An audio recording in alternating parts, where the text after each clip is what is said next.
As you're working to improve your riding, you've probably heard plenty of expert riders and YouTubers tell you about the importance of countersteering when it comes to turning your bike into a corner. But if you're like me, before I knew better, you're probably confused by just how to put countersteering to work for you. In today's video, I'm going to cut through the noise and set the record straight on this necessary but all too misunderstood technique. You may be surprised by what I have to say, but don't worry, I'll walk you through it and set you straight in the end.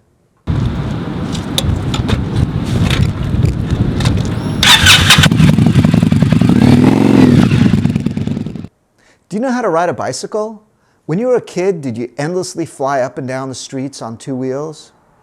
Or maybe you've sped through trails and backcountry roads on a mountain bike.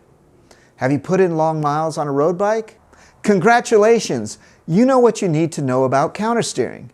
If you don't learn another thing about it, you'll do just fine as a rider. In fact, if you want, you can just stop watching this video right now and never again worry about the topic. I'm serious. You know, I should probably just end this video right here and save myself some work. Okay, I'm not going to do that, but you're probably thinking to yourself, what the heck is John talking about? Well, here goes. Countersteering is the technique necessary to steer two-wheeled vehicles into corners once they get up to speed. Once the bike has enough momentum to continue in straight line motion, around 8 to 10 miles an hour or so, then countersteering comes into play. At slower speeds, countersteering is not necessary because you're not fighting forward momentum to turn the bike. Steering at slow speeds is just that, steering. We just steer the bike by turning the handlebars and pointing the front wheel in the direction that we want to go. Easy. Countersteering, on the other hand, involves pushing the handlebar away from the rider on the side that the rider wants to turn to. If you want to turn right, you push right. If you want to turn left, you push left. This process is called countersteering because you're pushing the bars away from the side you want to turn into. If you're familiar with countersteering, you already know this. What you may not know is exactly why it's necessary. Okay, wait a second. Countersteering is actually not necessary to turn a bike. You can turn a bike without countersteering even when you're operating at high speed. The problem comes in, though, that you can't turn in quickly enough without countersteering to make it through the corners that you'll find out in the real world.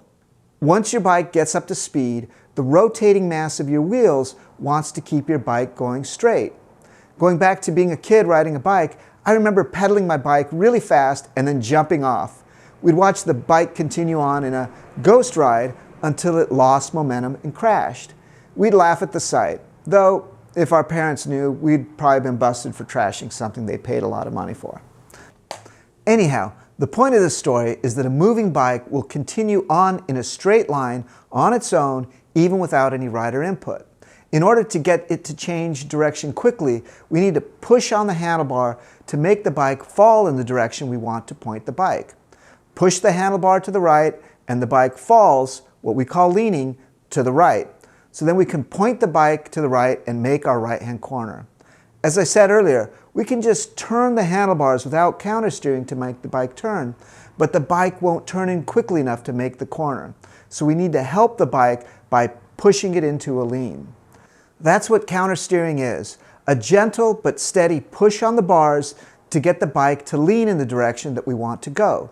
Here's the key though, countersteering is steering the bike. If you know how to competently ride a bike, whether a motorcycle or bicycle, you know how to countersteer. Once you know it, that's it. It's second nature. No practice necessary. Steering and countersteering are inseparable, and there's no need to think about it or practice it separately. If you want to see for yourself just how countersteering works, find a right-hand turn that you can navigate without too much difficulty. Let go with your left hand and then open up your right hand so that you can't grip the handlebar. You'll feel your hand pushing the bar more and more to the right as you try and enter the corner. Now try doing this with a left-hand corner and you'll eventually need to grip the bar to make the turn. So that's countersteering in a nutshell. Why all the fuss then? Well, the problem comes in when instructors and experts tell us, countersteer more, as they attempt to coach our cornering performance. That's just rubbish and confusing. Just ignore it. I'll say it again, if you can lean your bike into a corner, don't worry about countersteering. Trying to break up your countersteering from your overall steering process just becomes awkward and counterproductive. Okay, but wait, you're not totally off the hook yet. There are riders who genuinely don't know how to countersteer or have problems implementing it. If you're a rider who never learned to ride a bicycle, countersteering won't come naturally to you. You might find yourself having difficulty navigating corners at speed.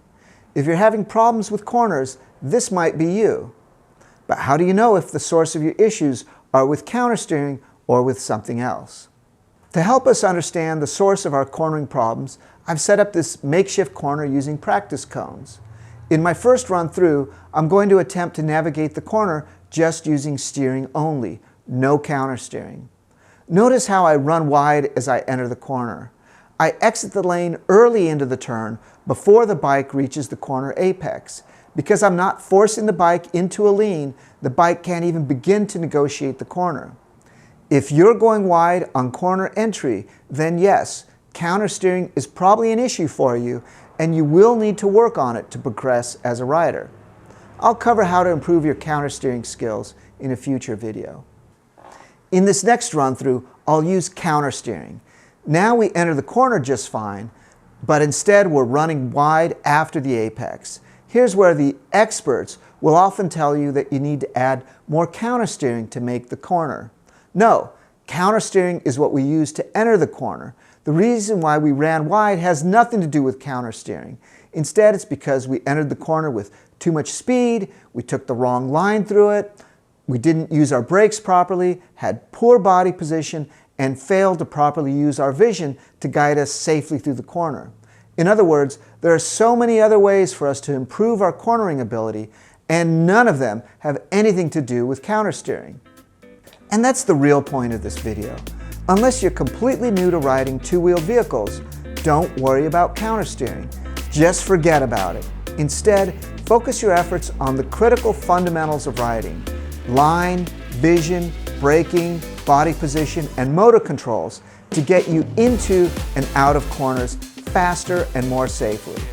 I'll be covering these fundamentals of riding in other videos, so stay tuned. In the meantime, stay safe and enjoy your ride.